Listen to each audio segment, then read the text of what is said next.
Muammar Gaddafi wasn't just any leader, he was one of Africa's most unforgettable rulers.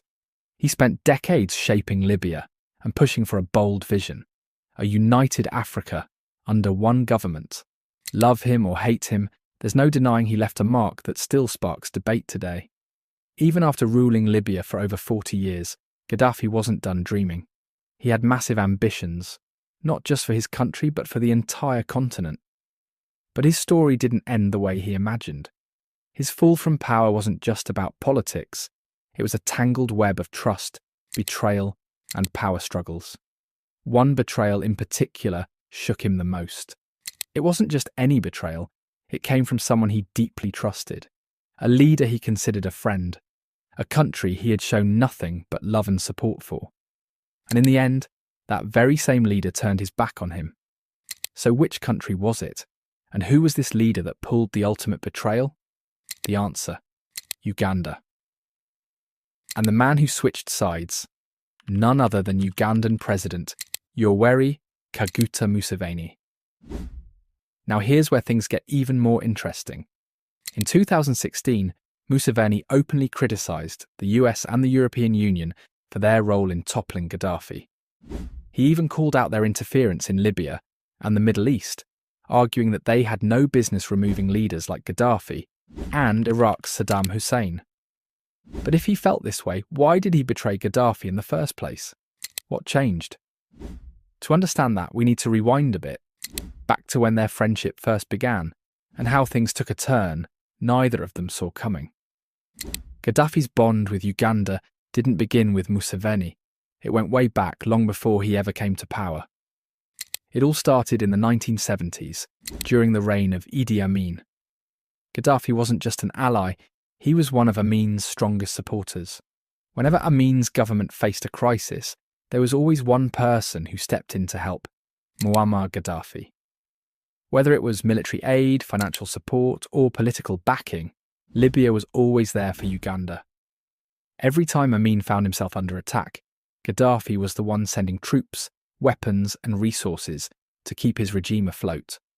But despite all the loyalty and assistance, Gaddafi's relationship with Uganda would eventually take a shocking turn, one that ended in betrayal.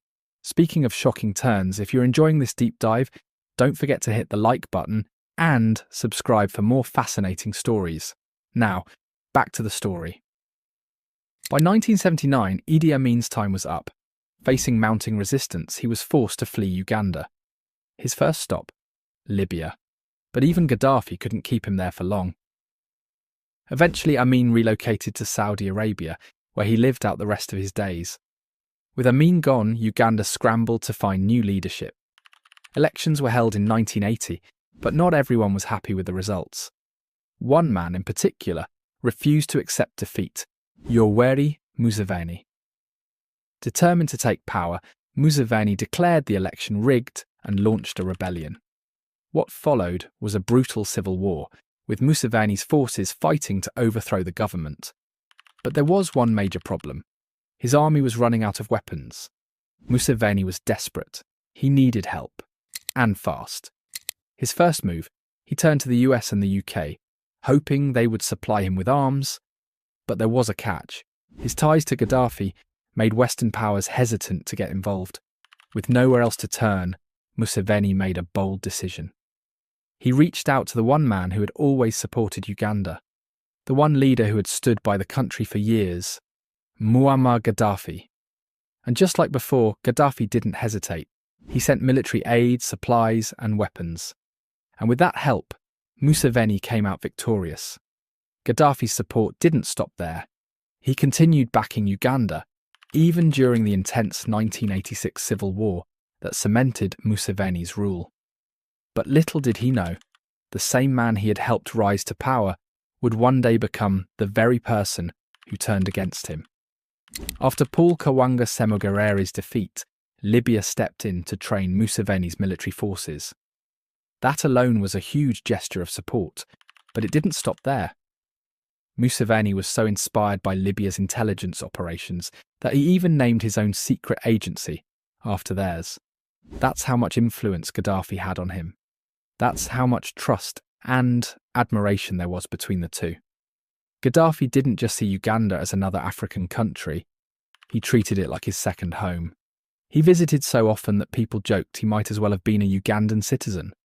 But his connection to the country wasn't just symbolic, he poured massive amounts of money into it. Through the Libyan African portfolio, Gaddafi took over 51% of Uganda Telecom, one of the country's biggest telecommunications companies. He also secured a 60% stake in TriStar Limited, a major textile company. And that was just the beginning. One of Gaddafi's boldest moves was convincing Museveni to hold on to Uganda's oil. While Western nations were eager to buy the country's unrefined crude, Gaddafi had a different idea. He urged Museveni not to sell it off, but instead build an oil refinery and pipelines connecting Uganda to Kenya and other neighbouring nations. And the investments didn't stop there. Gaddafi went all in on Uganda's economy, pouring money into real estate, banking and infrastructure. He had a hand in the Tropical Bank of Africa, the National Housing Corporation, Lake Victoria Hotel and several other major businesses. But Gaddafi's influence wasn't just economic, it was also military. Through Museveni, he played a secret but powerful role in the Rwandan conflict. When the Rwandan Patriotic Front, RPF, launched an invasion in 1980, Gaddafi provided them with weapons and support. And guess who made sure those arms reached them? The Ugandan government under Museveni. The bond between these two leaders ran deep, which is exactly why what happened next felt like the ultimate betrayal. But before we get to that, there's another piece of the story worth mentioning: Gaddafi's fascination with the Turo kingdom. In 2001, Gaddafi became deeply interested in this small but historically rich monarchy within Uganda's borders. What made this especially intriguing was that its king, Oyo Nyimba, was just 9 years old at the time. Yet despite his young age, Gaddafi showered the kingdom with attention and support, further cementing his connection to Uganda. Muammar Gaddafi's influence in Uganda wasn't just political or economic, it extended into culture, religion, and even military affairs. One of his most striking contributions was in the Turo kingdom, where he funded major projects including the construction of the Grand Turo Palace. But Gaddafi's generosity didn't stop there.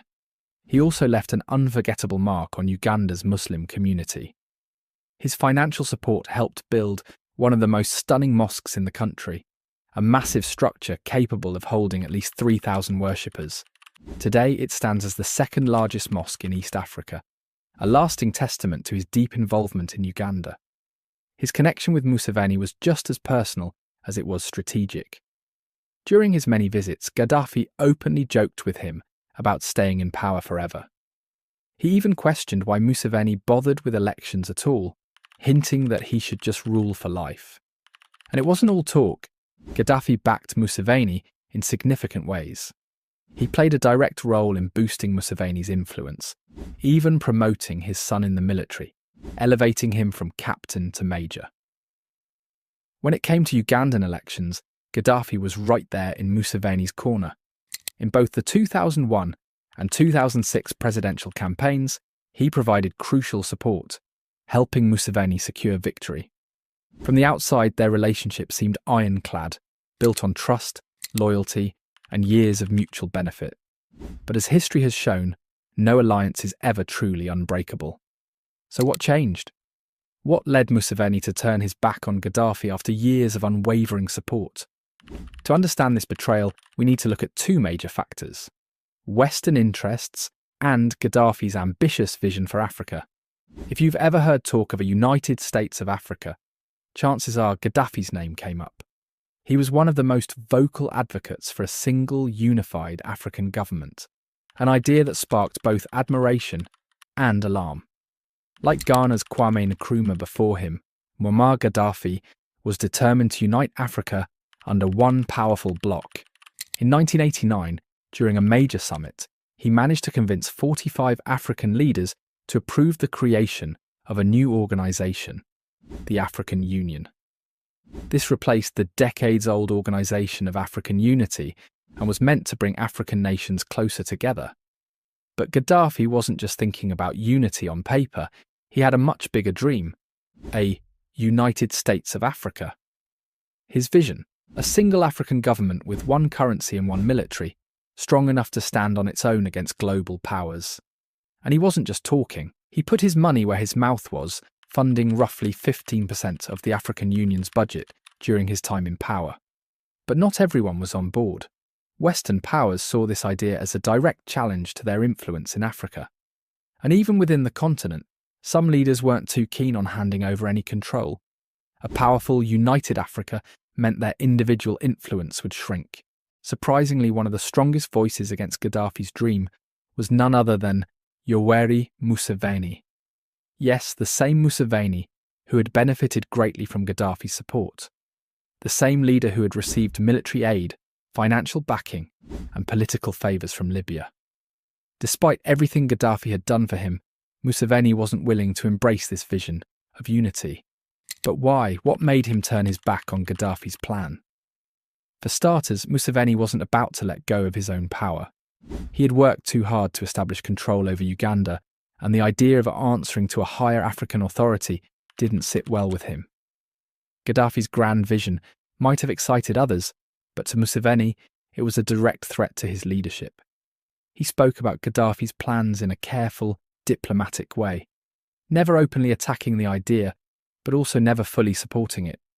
It was clear that while he appreciated Gaddafi's ambitions, he had no interest in giving up any of his own influence. For Museveni, it was simple. If anyone was going to lead, it had to be him. No exceptions. Museveni wasn't just a leader in Uganda, he was becoming a key player in regional politics. His growing influence extended far beyond his borders, and he quickly became a valuable ally to Western powers. His military played a major role in conflicts across Africa, especially in Somalia, where Ugandan troops were deployed to serve Western interests. But Museveni wasn't just offering soldiers, he also provided strategic support, sharing intelligence and working closely with agencies like the CIA. At one point, he even bragged about taking a stand against Gaddafi long before others did, repeating, "I was fighting Gaddafi before you even started." That statement alone made it clear where his priorities lay. So when Gaddafi's dream of a united Africa was formally discussed at an African Union summit in Accra, Ghana, in 2007, Museveni wasted no time in shutting it down. He strongly opposed the idea, knowing it could put him at odds with the very powers that helped keep him in control.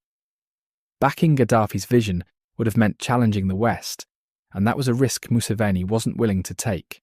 He understood that the same forces propping him up could just as easily remove him from power if he stepped out of line. But at the same time, turning his back on Gaddafi wasn't without its risks. The Libyan leader had been a major source of financial and military support for Uganda, and breaking ties with him could leave Museveni vulnerable. Still, he made his choice. During a visit to the United States on June 13, 2008, while attending his son's graduation, Museveni had a private discussion with Jendai Fraser, the US Assistant Secretary of State for African Affairs. In that conversation, he made it clear that he didn't see a united Africa as a realistic idea. He pointed out the continent's diverse languages and cultures as obstacles and accused Gaddafi of using money to buy the support of smaller nations, making it difficult for them to express their true opinions at international meetings. Museveni also had another fear, one that went beyond politics. As tensions between him and Gaddafi escalated, he started to worry that the Libyan leader might try to take him out. He feared that his plane could be targeted while flying through international airspace. So he made a bold move. He reached out to the United States for protection, and Washington was more than happy to provide it. For Gaddafi, Museveni's growing ties with the West weren't his biggest concern. What really unsettled him was how Museveni's influence in Uganda kept expanding, making it harder for him to push his own agenda. Then in 2008, Gaddafi made a surprise visit to Uganda. His arrival wasn't just a diplomatic stop, it sent shockwaves through Museveni's government. Some even suspected it was part of a larger plan to challenge Museveni's rule. During a speech at an Arab youth event, Gaddafi made a bold statement. He shifted the conversation away from elected leaders like Museveni and declared that his new strategy was to work directly with traditional African rulers. His goal? To unite Africa under a single leadership, not through politicians, but through kings and chiefs who had deep historical ties to their people. The following year, Gaddafi put his plan into action. He invited traditional leaders from across Africa to discuss his vision for a united continent. But before Uganda's rulers could even consider attending, Museveni blocked them from going. He saw this move for what it was, a direct challenge to his authority. What Gaddafi didn't know was that Museveni had already been working behind the scenes to weaken him. Museveni convinced him that the US had turned a new page and was willing to invest in Libya, under one condition. Gaddafi had to give up his weapons of mass destruction. Gaddafi agreed, believing that dismantling his nuclear program would bring Libya closer to the West. But after private talks with British diplomats, he discovered something shocking. Museveni had sold him out. The Libyan leader was left questioning everything. He had trusted promises that now seemed empty. Publicly, he began demanding answers, saying that Libya had kept its end of the deal, but was still waiting for the benefits it had been promised. "We were told that President Bush is a man of his word," he said, "but now we're not so sure." Gaddafi had made a critical mistake, one that would cost him everything. He had willingly surrendered his most powerful bargaining chip, leaving himself exposed at a time when enemies were closing in from all sides. Since Gaddafi's downfall, Museveni has tried to position himself as the new champion of African unity, especially in finance and security. But there's a problem. While he has influence, he doesn't have the larger-than-life charisma or the deep pockets that made Gaddafi's vision seem possible. Even if Museveni pushes forward with this idea, he's unlikely to find much support. The very forces that worked against Gaddafi would see him as a threat too. And ironically, these are the same Western powers he once sided with when he turned his back on Gaddafi. In 2021, Museveni made a surprising statement, criticising the narrow-minded approach of these Western nations, the same ones he had once helped in their mission to eliminate Gaddafi. The shift in his tone was noticeable, but it didn't change history. The damage had already been done. One of the clearest signs of Gaddafi's erasure came when Uganda renamed the Grand Mosque he had funded and built. Originally named after him, the mosque lost its title just 2 years after his death, a move meant to smooth relations with Libya's new government. Museveni's biggest mistake may not have been his alliance with the West. It was betraying the one African leader he had always feared. Now, as time moves forward, one thing is certain. When Museveni's own reign eventually comes to an end, there won't be anyone left to shield him from the forces that once worked in his favour. If you found this video informative, be sure to hit that like button and don't forget to subscribe.